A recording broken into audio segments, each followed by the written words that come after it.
cumprimentar a todos com a paz de nosso Senhor e Salvador Jesus Cristo. A nossa lição do trimestre, vem o fim vem. A doutrina das últimas coisas.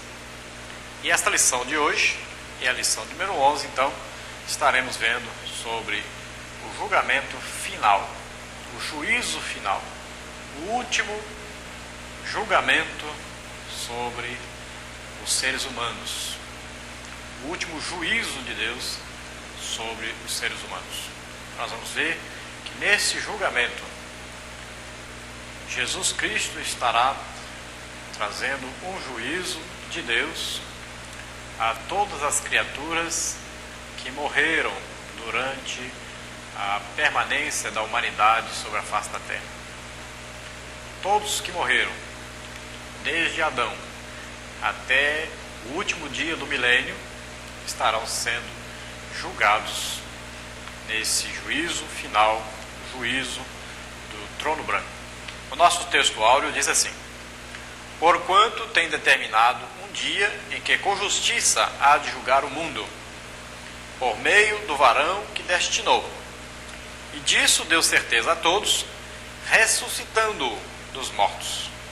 Isso está registrado em Atos dos Apóstolos, capítulo 17, versículo 31. A nossa verdade prática diz assim: que ninguém se iluda. O julgamento final não é uma hipótese. É algo já determinado por Deus, a fim de que a sua justiça seja plenamente notória, reconhecida e exercida em todo o universo.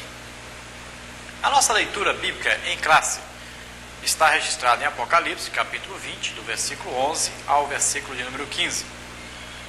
E diz assim: e vi um trono branco, e o que estava sentado sobre ele, de cuja presença fugiu a terra e o céu, e não se achou lugar para eles. E vi os mortos, grandes e pequenos, que estavam diante do trono, e abriram-se os livros.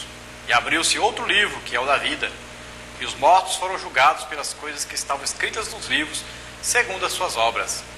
E deu o mar os mortos que nele havia, e a morte e o inferno deram os mortos que nele havia.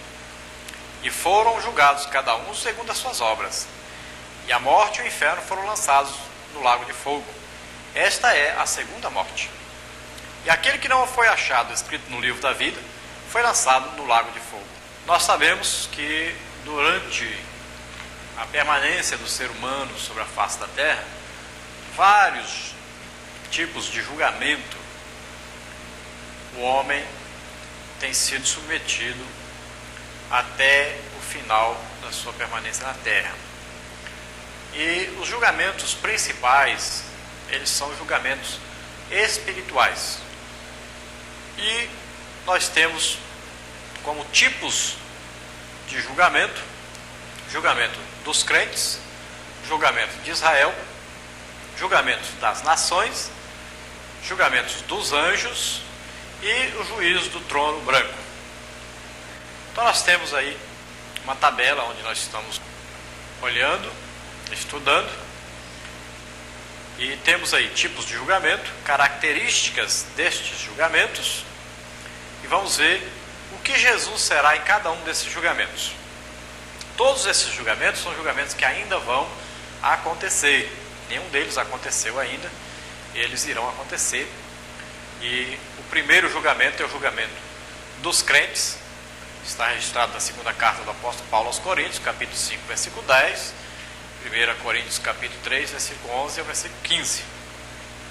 As características desse julgamento dos crentes são as seguintes: acontecerá nas regiões celestes, antes das bodas do Cordeiro, ocorrerá a entrega de galardão, será julgada a obra de cada um dos crentes, ninguém será condenado, mas poderá perder o prêmio.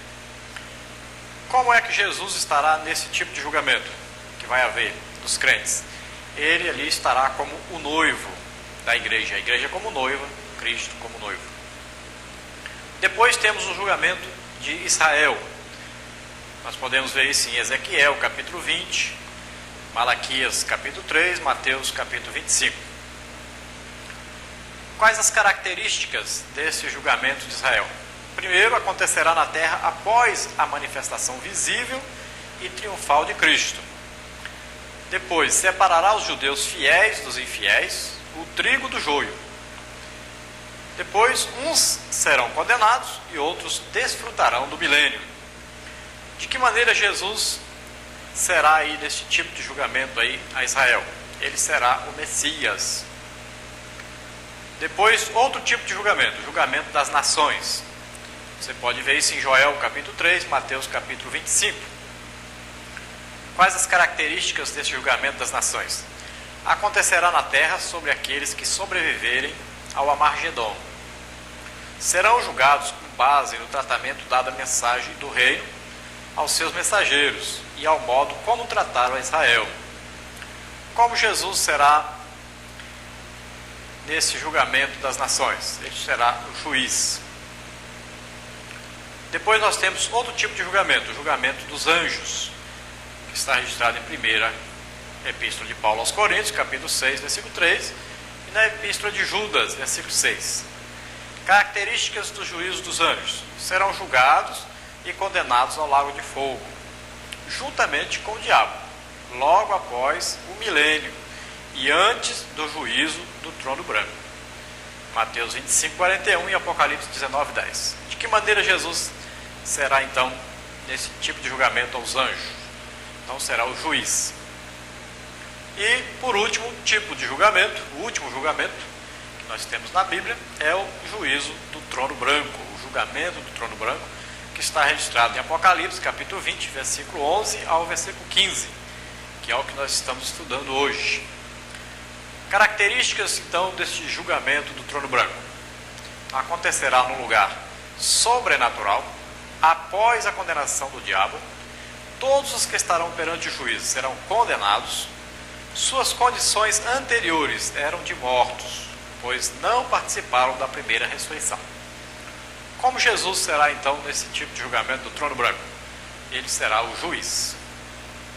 Agora vamos ver, nessa tabela que vamos apresentar, qual a diferença entre o juízo de Mateus capítulo 25, do versículo 31 ao versículo 46, e Joel capítulo 3, e o juízo de Apocalipse capítulo 20, do versículo 11 ao versículo 15, o juízo do grande trono branco. Então vamos ver quais as diferenças. Então, no juízo de Mateus, o julgamento é o julgamento aos vivos, o julgamento dos vivos. No juízo de Apocalipse capítulo 20 é o julgamento dos mortos. No juízo de Mateus 25, ele é antes do milênio. E o juízo de Apocalipse capítulo 20 é depois do milênio. O juízo de Mateus capítulo 25 é na terra. E o juízo de Apocalipse capítulo 20 é no espaço. O juízo de Mateus capítulo 25 é o juízo de ovelhas, bodes e irmãos presentes. E o juízo de Apocalipse capítulo 20 é o juízo só dos perdidos. O juízo de Mateus 25 é um julgamento coletivo. E o juízo de Apocalipse 20 é um julgamento individual. O juízo de Mateus capítulo 25 é sem ressurreição, exceto dos mártires da grande tribulação. Apocalipse 20, versículo 4. E o juízo do Apocalipse 20 é após a segunda ressurreição. Vamos ler 1 de Pedro, capítulo 4, versículo 16 ao versículo 17, que diz assim: contudo, se sofre como cristão, não se envergonhe, mas glorifique a Deus por meio deste nome, pois chegou a hora de começar o julgamento pela casa de Deus. Então, depois do julgamento do arrebatamento, para ser revelado quem realmente era crente e salvo, veio o julgamento das nações para ver quem seria fiel até a morte durante a grande tribulação e na batalha do Armagedon. Agora chegou a vez de testar os que viveram durante o milênio e só falta o último julgamento, ou o juízo. O grande trono branco, feito para o último ato de Deus sobre os ímpios e pecadores que não aceitaram sua graça e o seu amor. O julgamento final. Qual a definição, então, desse julgamento final, desse juízo? O vocábulo grego traduzido por tribunal no Novo Testamento é bema. E o significado de bema, o significado literal é passo, representado então é uma medida pequena. A expressão em Atos capítulo 7, versículo 5, bema podos, traduzido por julgarei, é no grego o espaço de um pé, referindo-se à plataforma oficial de onde se proferia discursos. Atos capítulo 12, versículo 21. Juízos e sentenças também eram promulgados daí. João capítulo 19, versículo 13. Ou onde o réu comparecia. Atos capítulo 25, versículo 6. Portanto, a palavra se refere ao tribunal ou a um trono de julgamento. Nós vamos fazer um pequeno estudo sobre os livros mencionados na Bíblia. E nós vamos ver que as pessoas que saíram do Egito e que morreram no deserto, umas foram salvas e outras foram condenadas. Não foram todas que entraram na terra prometida por Deus. Por que isso? Porque estas pessoas, estes homens, eles não foram fiéis a Deus, não confiaram nas promessas de Deus e não aceitaram o governo de Deus sobre eles. Eles se rebelaram contra os escolhidos de Deus para governá-los, eles foram infiéis, eles deixaram de ter fé em Deus e por isso eles sofreram o juízo de Deus. E a Bíblia nos diz então que Deus fez com que eles dessem uma grande volta pelo deserto durante 40 anos, até que todos perecessem, até que todos morressem. Quem é que morreu neste juízo? Todos os homens que pecaram contra Deus, que tinham de 20 anos para cima. Esses homens, durante os 40 anos de peregrinação pelo deserto, caíram mortos. Não entraram na terra prometida, não herdaram a promessa de Deus. Por que não herdaram? Porque não tiveram fé em Deus. Isso é uma figura para todos nós, porque se nós não tivermos fé em nosso Deus, nas promessas de Deus, na palavra de Deus, não confiarmos que um dia estaremos para sempre com o Senhor, nós desfaleceremos, nós cairemos pelo caminho, ou um dia estaremos diante de Deus para o juízo, para sermos condenados com os infiéis, com os incrédulos. É um perigo muito grande que corremos. Então nós temos que ser diferentes dos israelitas que caíram pelo deserto. Só entrou ali na terra prometida somente Josué e Caleb, que foram fiéis a Deus, que confiaram nas promessas de Deus e tiveram fé que Deus os ajudaria a lutar e vencer os inimigos. É simples, é só ver a situação do povo. Uns eram realmente crentes, outros rebeldes. Quanto ao julgamento no dia do juízo, no juízo final, serão abertos vários livros. Então passaremos então a dar aqui, a citar alguns livros que serão abertos no dia do juízo final. Primeiro, o livro da consciência. Está registrado em Romanos, capítulo 2, versículo 15. Segundo, o livro da natureza. Salmo 19, versículo 1 ao versículo 14. Terceiro, o livro da lei. Romanos, capítulo 2, versículo 12. Em quarto, o livro do Evangelho. Romanos, capítulo 2, versículo 16. Em quinto, o livro das memórias. Lucas, capítulo 16, versículo 25. Em sexto, o livro das obras. Apocalipse, capítulo 20, versículo 12. Em sétimo, o livro da vida. Apocalipse, capítulo 20 e versículo 15. Todas as pessoas serão julgadas e todas receberão de Deus o que merecem. Ninguém se dará por inocente diante de Deus, porque cada um será julgado de acordo com os livros citados há pouco. O caso de Moisés, muitos têm dúvidas sobre Moisés, se ele foi salvo ou se não foi. Nós temos certeza que Moisés foi justificado pela sua fé em Deus, apesar de ter cometido alguns delizes, mas todos os homens na Bíblia, eles são citados como homens, alguns como homens de Deus, mas todos também. A Bíblia revela os seus defeitos, os seus problemas. Quer dizer que ninguém é perfeito. Embora Deus tenha criado o homem perfeito, o homem, devido ao pecado, ele cometeu várias vezes e, por causa disso, nenhum se tornou perfeito na terra. A perfeição só é alcançada no céu, depois que nós fomos transformados em um corpo espiritual. Como temos certeza que Moisés foi salvo? Porque nós vimos Moisés falando com Jesus. Você pode ler em Mateus capítulo 17, versículo 3, lá no Monte da Transfiguração. Vamos falar então sobre o nosso nome no livro da vida. O livro mais importante que todos os outros livros. Você pode procurar todos os livros já escritos sobre a face da terra, e tem um livro que é mais importante que todos os livros. Fora, é evidente, a palavra de Deus, a Bíblia. Mas este livro é o livro da vida. Em Apocalipse capítulo 19, versículo 14 e versículo 15, fala sobre isso. E nós vamos ver também, na nossa lição de hoje, alguma coisa sobre isso. A vida humana, ela sempre tem sido associada a livros. Desde lá, Moisés, Deus disse para Moisés escrever, registrar num livro tudo o que acontecia com ele, com o povo de Israel. A vida espiritual também se relaciona com livros. A nossa vida espiritual, ela tem um grande relacionamento com os livros.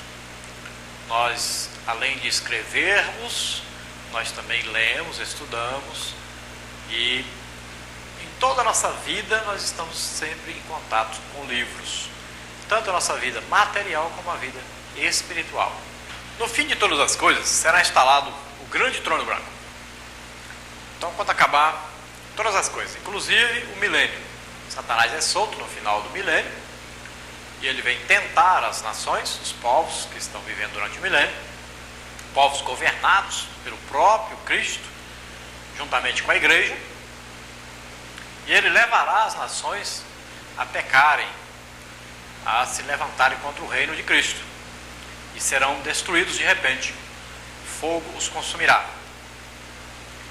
Então haverá o grande trono branco, mas não será realizado aqui na terra. Será realizado num lugar especial, no espaço. No grande trono branco serão abertos os livros de Deus. O último e mais importante livro será o livro da vida. Então todos os livros serão abertos, e por último o livro da vida. E por que o último livro da vida? Porque se o nome da pessoa não estiver escrita no livro da vida, só isso já o condenará. E esse juízo do trono branco é só para quem será condenado mesmo. Ninguém que estará ali diante do trono branco para o juízo final, ninguém será salvo. Todos ali serão condenados ao lago de fogo e enxofre, junto com Satanás e os seus demônios. O mais importante livro do universo, o livro da vida, é um livro que jamais foi visto na terra. Ninguém nunca viu este livro na terra. É um livro que não contém registros feitos por mãos humanas. É um livro espiritual. É um livro que nunca se acabará. Este é indestrutível. Por mais que os homens queiram destruir os livros que falam sobre Deus, não conseguirão. Um livro que contém registros infalíveis e inapeláveis. Então, os registros que estão contidos nesse livro da vida não podem ser alterados por nenhuma justiça, pois é o próprio Deus quem escreveu.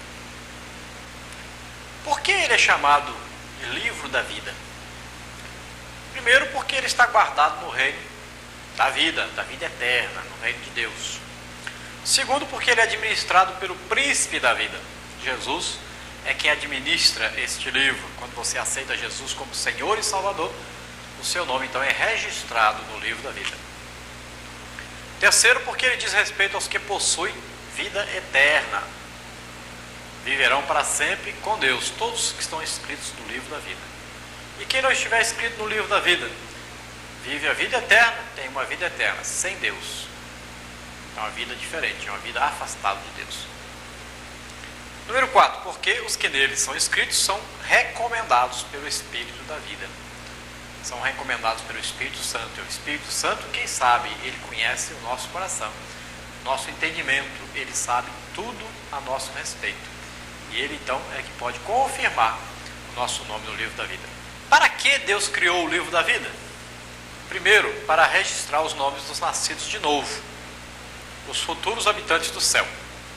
Quem são esses que são os futuros habitantes do céu, nascidos de novo? Morreram para o pecado, morreram para o mundo de Satanás, nasceram para Deus, nasceram da palavra de Deus, do Espírito Santo de Deus. Então, são salvos, na Bíblia são chamados os salvos, são chamados também os santos, são chamados também os servos. Então, são aqueles que nasceram de novo, têm certeza da salvação, não é alguém que diz você está salvo, mas o Espírito Santo que mora em nós nos convence que estamos salvos, perdoados por todos os nossos pecados, justificados diante de Deus.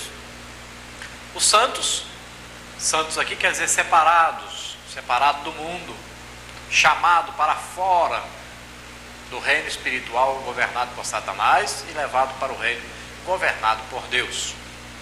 E os servos, servos por quê? São aqueles que aceitam a Jesus como Senhor e Salvador. Então eles obedecem a Deus, obedecem a Cristo, têm Cristo como Senhor e Salvador. Então, para que Deus criou o livro da vida? Número 2, para registrar os nomes dos que jamais morrerão espiritualmente.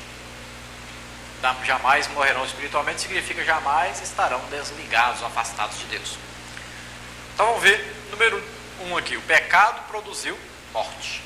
O pecado trouxe separação, morte espiritual de Deus. Por isso que a Bíblia diz, a alma que pecar, esta morrerá. Então, está separado do homem por causa do pecado. Depois a salvação produziu vida. Então quando nós aceitamos a Jesus como Senhor e Salvador, aquele pecado que fazia barreira entre Deus e nós aqui na terra, essa barreira foi removida e nós temos agora comunhão com Deus, estamos ligados a Deus. Nós morremos para o pecado, nascemos de novo, nascemos para o reino de Deus, nascemos para Deus. Número 3, para registrar os nomes dos que serão arrebatados. Então, o arrebatamento está anunciado claramente na Bíblia. Existe na palavra de Deus uma palavra para cada um de nós dizendo que Jesus vem nos buscar e está próximo a essa vinda. Nós já estudamos sobre o arrebatamento e estamos aguardando ansiosamente. Nós sempre dizemos, ora vem Senhor Jesus, Maranata. Segundo, os governos recolhem seus cidadãos em caso de guerra, em caso de calamidade.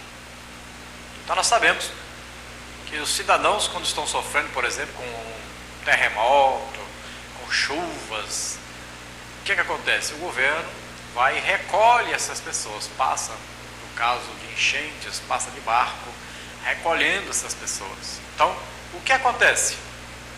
No dia do arrebatamento, o que Jesus estará fazendo? Recolhendo essas pessoas, porque estará acontecendo uma grande calamidade na terra. Vai se iniciar o reino de Satanás na terra, então Jesus recolhe a igreja para o céu. Número 4. Então, para que Deus criou o livro da vida? Para registrar os nomes dos destinados a vencer Satanás. Número 1 aqui, vencerão pela palavra de Deus. De que maneira venceremos Satanás? Pela palavra de Deus. A palavra de Deus é que vence. É a espada do Espírito. A espada é usada para atacar. A espada é usada para guerrear. A espada é usada por um guerreiro.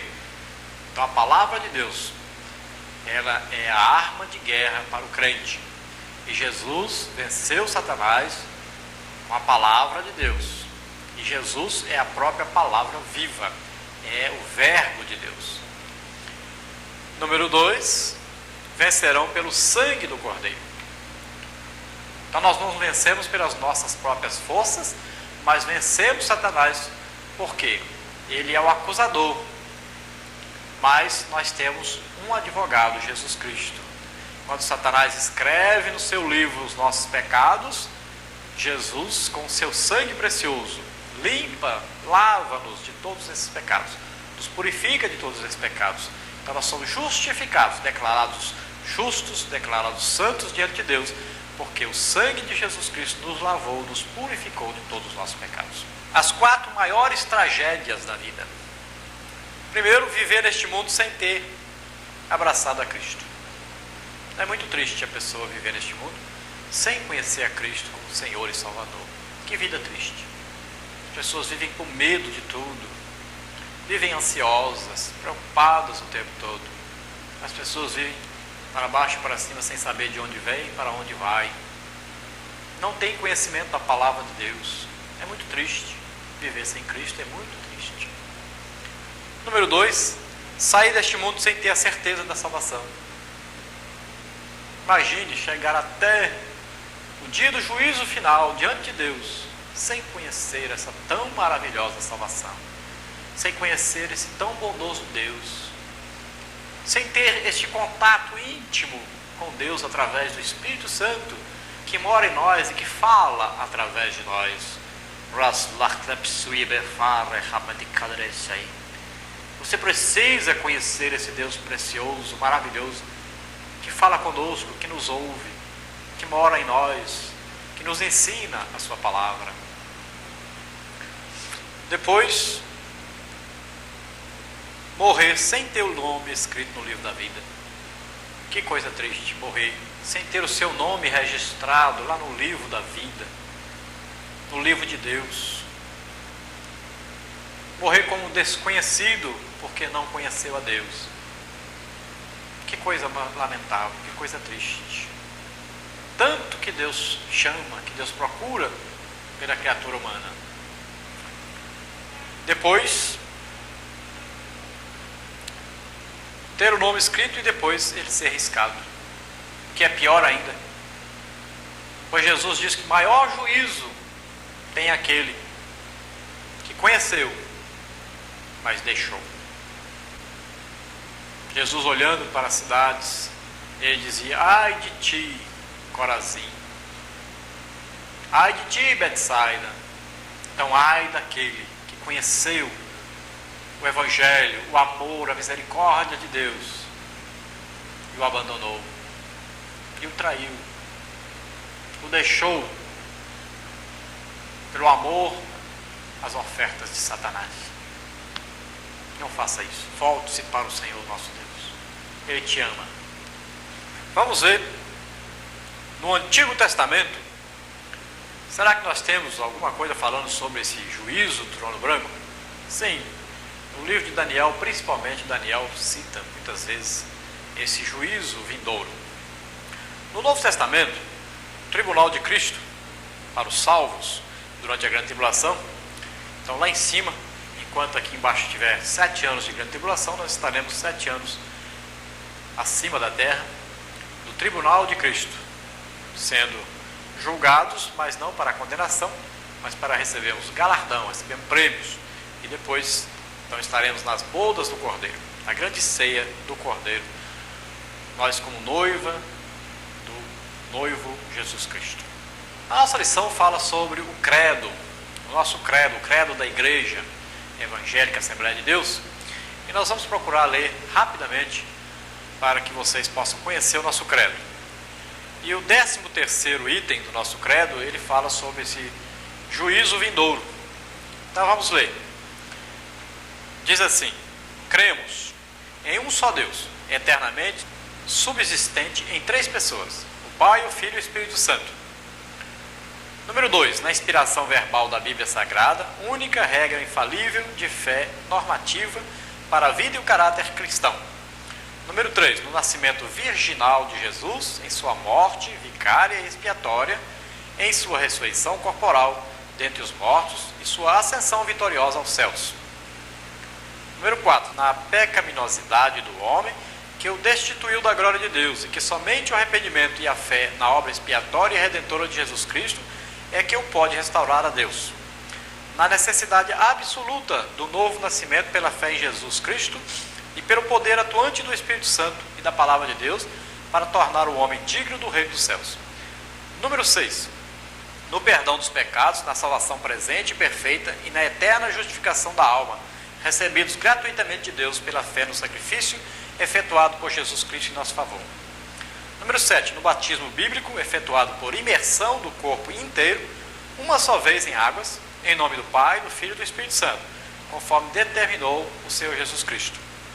Número 8. Na necessidade e na possibilidade que temos de viver a vida santa mediante a obra expiatória e redentora de Jesus no Calvário, através do poder regenerador, inspirador e santificador do Espírito Santo, que nos capacita a viver como fiéis testemunhas do poder de Cristo. Número 9. No batismo bíblico com o Espírito Santo, que nos é dado por Deus mediante a intercessão de Cristo, como a evidência inicial de falar em outras línguas, conforme a sua vontade. Número 10. Na sua atualidade dos dons espirituais, distribuídos pelo Espírito Santo à Igreja para a sua edificação, conforme a sua soberana vontade. Número 11. Na segunda vinda pré-milenial, ou seja, antes do milênio, na vinda pré-milenial de Cristo, em duas fases distintas. Primeira, invisível ao mundo para arrebatar a sua igreja, fiel da terra, antes da grande tribulação.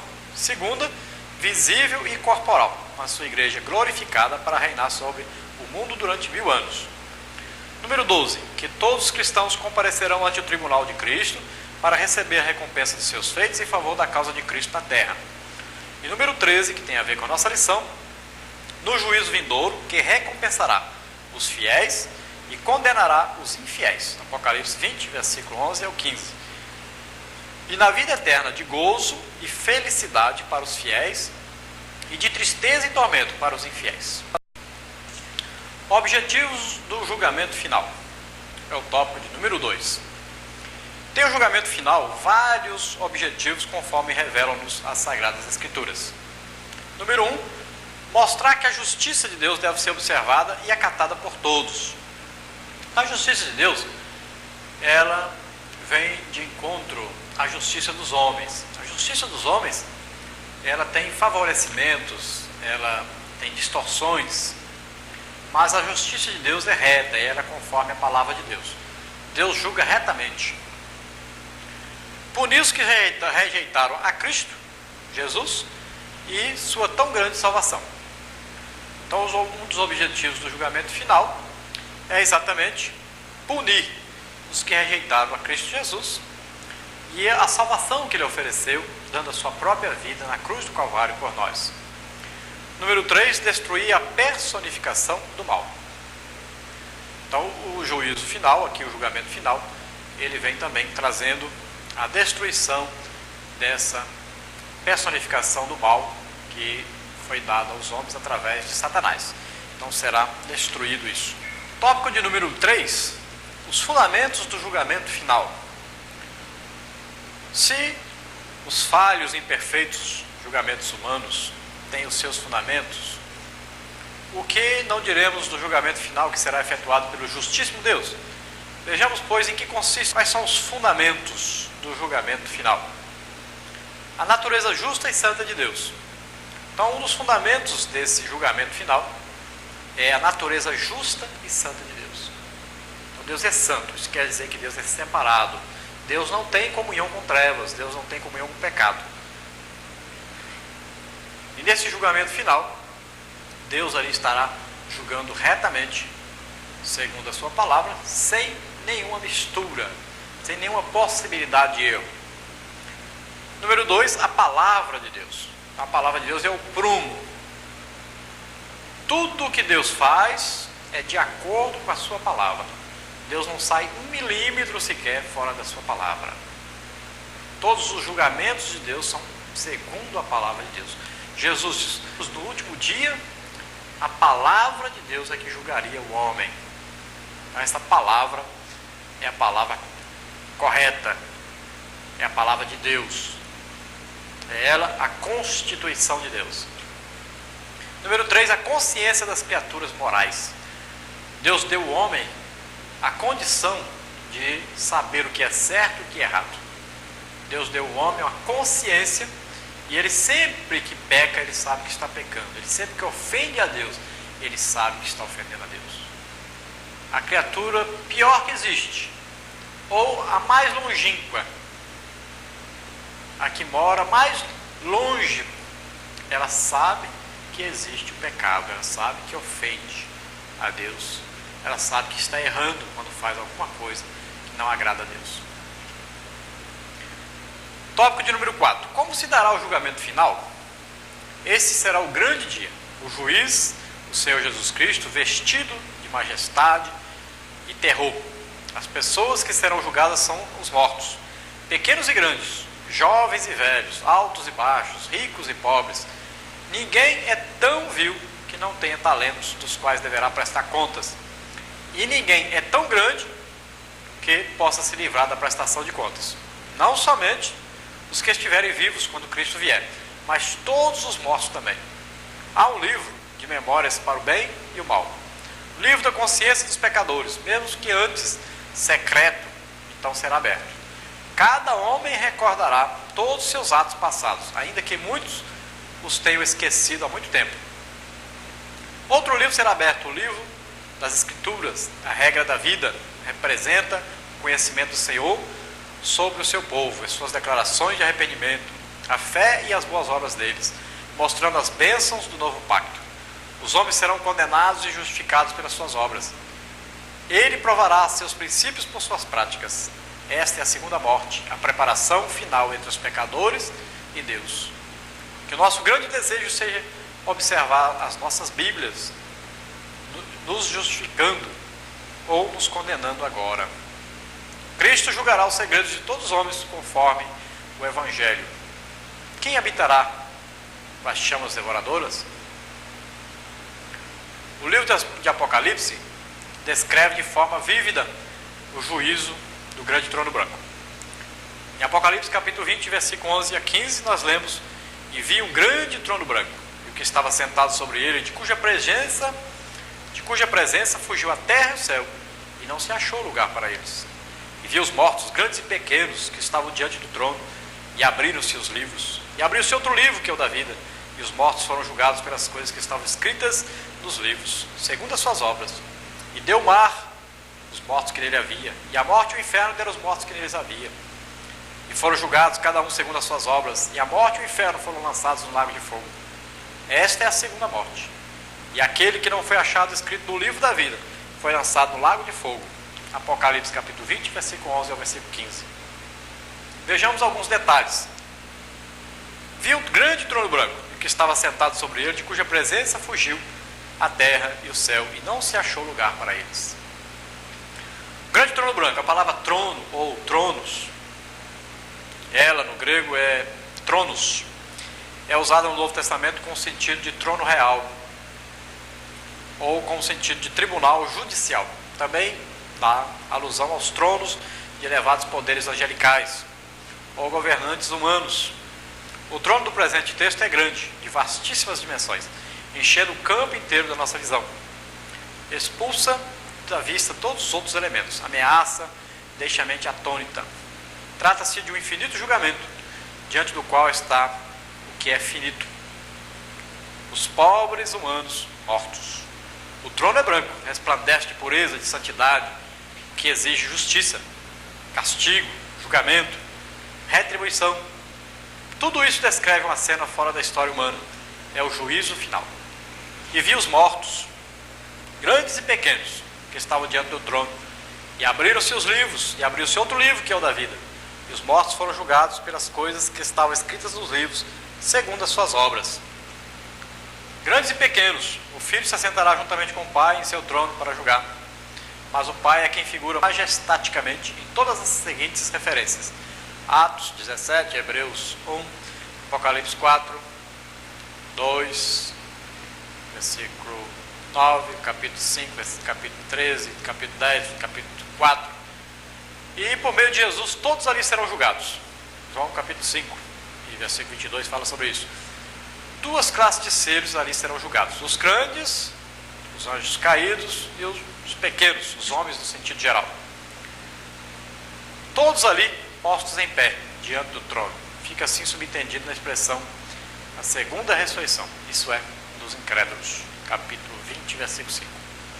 Os mortos foram julgados entre os muitos julgamentos Os juízos mencionados na Bíblia, 7 têm significado especial, como é descrito por Scofield. O julgamento dos pecados do crente na cruz de Cristo, ele foi aí justificado, porque Cristo, havendo levado os seus pecados sobre a cruz, foi feito por Deus justiça. O crente julgando-se a si mesmo, para não ser julgado com o mundo. O julgamento das obras do crente diante do tribunal de Cristo, logo após o arrebatamento. O julgamento das nações vivas, na parousia de Cristo com poder e grande glória. O julgamento de Israel, na volta de Cristo. O julgamento descrito por Paulo em 2 Timóteo, capítulo 4, versículo 1, que se dará na sua vinda e no seu reino. O julgamento do trono branco, que é aqui mencionado nessa seção. E deu o mar os mortos que nele havia, e a morte e o inferno deram os mortos que neles havia, e foram julgados cada um segundo as suas obras. Deu o mar os mortos que nele havia. Esses mortos saídos do mar são aqueles que foram tragados na hecatombe provocada quando desceu o fogo do céu. Eles não passaram pela ação intermediária do Hades, que concomitantemente foi estabelecido o juízo final. João observa que não foi necessário um anjo assistente abrir os livros. Eles se abriram movidos de uma força sobrenatural emanada do Supremo Juiz.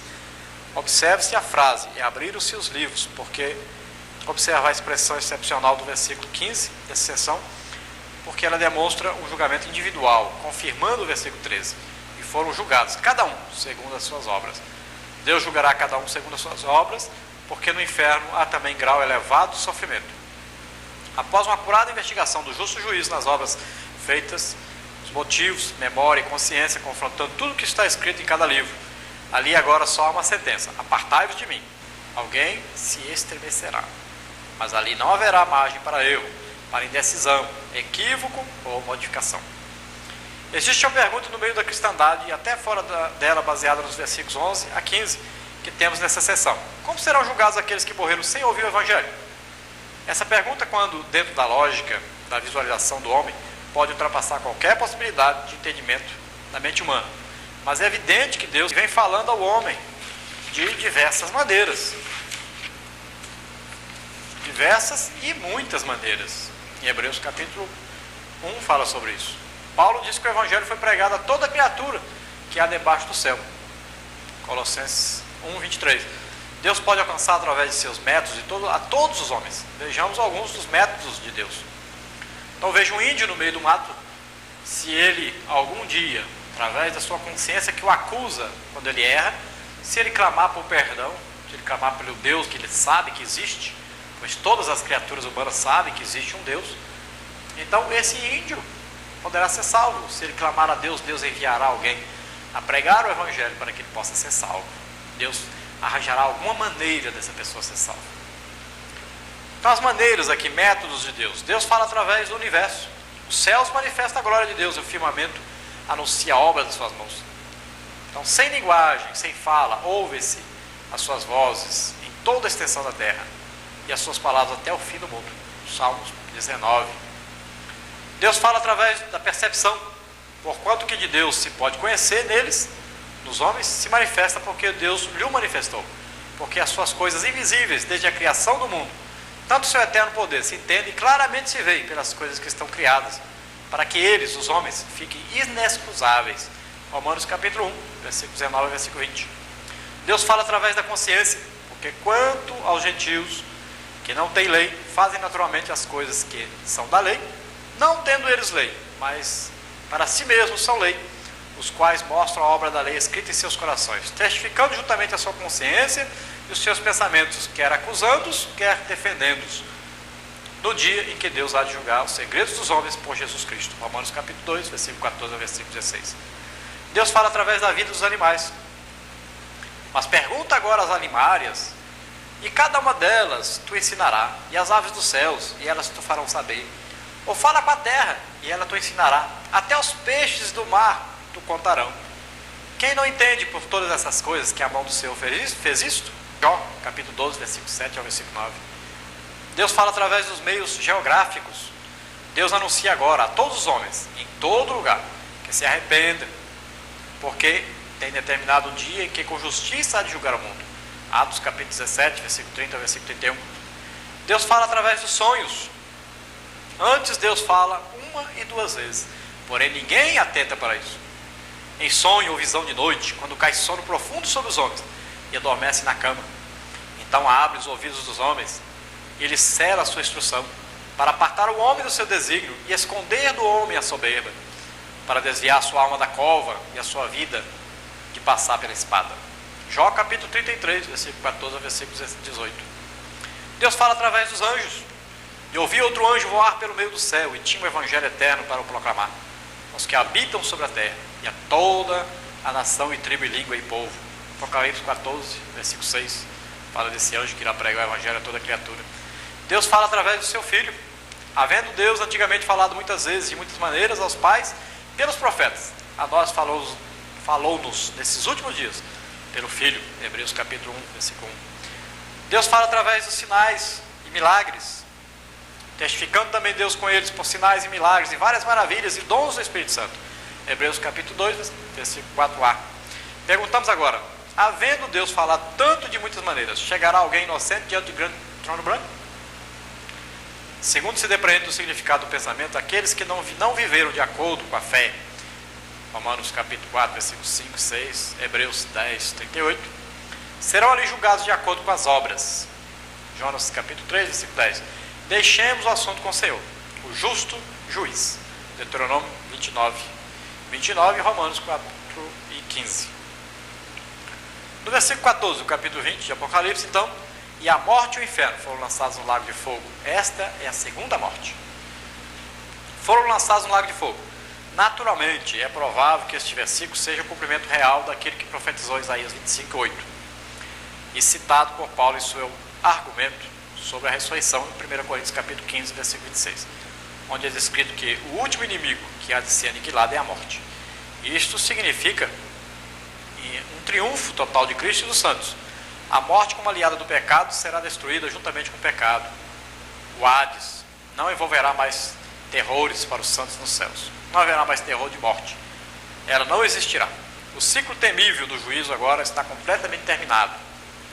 O anticristo e seu consorte já haviam sido lançados no lago de fogo e Satanás sofreu esta mesma sanção. Agora a morte e o inferno são ali lançadas. E no versículo 15, chegará a vez dos perdidos.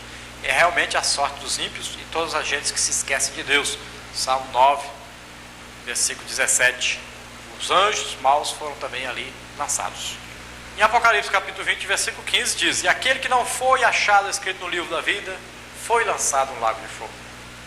Então aquele que não foi achado escrito, é evidente que os salvos que comparecerão diante do trono branco, cujos nomes se encontram no livro da vida, não é a igreja. Isso não afasta a possibilidade de ela estar presente, não para ser condenada, não para ser julgada nem condenada, e sim tomar parte no julgamento.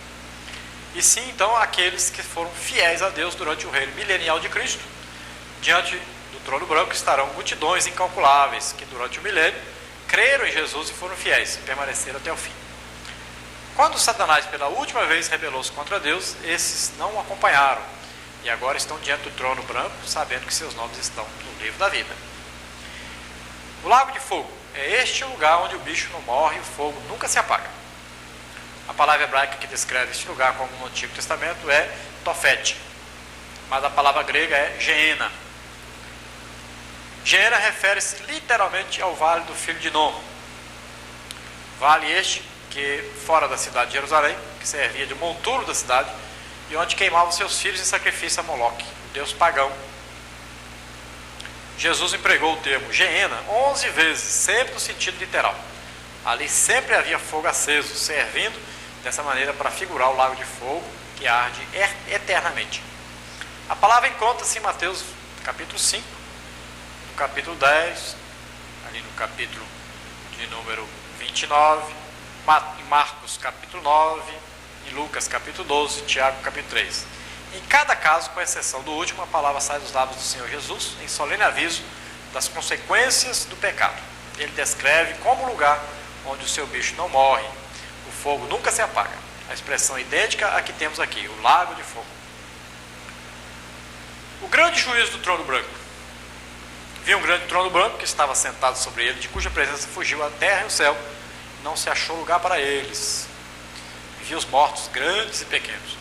Então queremos considerar aqui os mortos que não reviveram até que os 1000 anos se acabaram. Então, os mortos que morreram antes do milênio, até os que morreram também durante o milênio. Então vamos considerar esses aí. Tem alguns que morreram durante o milênio e tem os que morreram antes do milênio. Então vamos ver. Vi um trono branco. João viu um trono semelhante ao do início dos grandes juízos que precedem e que precederam o milênio. O primeiro trono foi posto no céu, quanto ao segundo, não sabemos o lugar. Havia no primeiro um arco-íris, indicando que Deus permaneceria fiel no cumprimento das suas promessas da aliança. O segundo está nu, isto é, não oferece esperança, nem tem aliança para cumprir. Do primeiro procediam relâmpagos, trovões e vozes, indicando juízo sobre a terra. Do último está escrito que era grande e branco, que nos fala de poder ilimitado e de justiça pura e completa. É evidente que o grande juízo do trono branco não é o mesmo do julgamento das nações. Mateus 25. O primeiro será quando vier o Filho do Homem na sua glória. O segundo será depois do milênio. No primeiro não há ressurreição, mas no segundo há. No primeiro as nações serão julgadas, no segundo serão julgados os mortos, de cuja presença fugiu a terra e o céu. A presença de Deus em juízo é terribilíssima. O universo fugirá. Todos os ímpios, uma vez face a face com o Criador, abandonarão sua temeridade. E vi os mortos, grandes e pequenos, todos desde o princípio serão ressuscitados. Aqui pode evitar os cultos, aqui eles podem evitar onde se sente a presença de Deus, mas agora terão que assistir. Estarão diante de Deus, terão que comparecer os grandes e os pequenos. Caim, Faraó, Jezabel, etc. Grande e vasto, além da concepção humana, será esse concurso de gente. Foram julgados segundo as suas obras. Então, veja 1 Coríntios capítulo 5, versículo 2, Tiago 2, 24, como é que seremos julgados? Então, segundo as nossas obras, quando somos salvos pela fé. As obras são a prova da fé que salva. Calvino assim explicou. Só a fé justifica. Porém, a fé que justifica não está só. E a morte e o inferno, o Hades, foram lançados no lago de fogo. Será o fim da morte. A garantia de que ela nunca vai invadir a nova ordem. Esta é a segunda morte. A morte não é o cessar de existir, mas sim a existência fora do que Deus planejou. Veja, por exemplo, 1 Timóteo capítulo 5, versículo 6. Não era plano de Deus que o homem existisse fora do corpo, a primeira morte. Nem que existisse fora da presença de Deus, a segunda morte. A segunda morte não quer dizer que a pessoa morta não existe mais, como algumas seitas ensinam. Isso é evidente porque a besta e o falso profeta se acham ainda na segunda morte, depois de 1000 anos. Então compara os versículos 10 e 14, 19 e 20. Que a pessoa fora do corpo, ou como se diz, morta, está cônscia, pode ouvir. É claro também, nas passagens como 2 Coríntios capítulo 12, versículo 3 e 4, que os mortos não cessam de existir. É evidente em Romanos 5 e 8. Cristo, sendo Deus, não pode cessar de existir, contudo a passagem declara que ele morreu. A segunda morte é tanto mais horrível que a primeira, quanto o inferno é mais terrível que a morte física. A segunda morte, então, e aquele que não foi achado escrito no livro da vida foi lançado no lago de fogo. Todos os nomes que estiverem escritos no livro da vida serão escritos ali antes desse dia. Nada consta que qualquer nome está escrito ou será escrito no livro da vida nesse dia. Diz aquele que não foi achado escrito. É fato que nos comove até as profundezas do nosso ser. Oremos para que nenhum de nós e nenhum dos nossos amigos venham a serem julgados nesse dia tão terrível, tão horrível. Estamos então encerrando mais este programa da Escola Bíblica Dominical. Estamos aqui nos estudos da TV Cidade Esperança e convidamos você a orar juntamente conosco.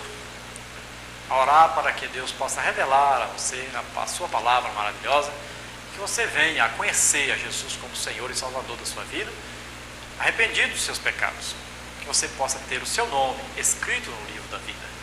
E se você deseja ter o seu nome escrito no livro da vida, é simples, basta orar juntamente conosco agora.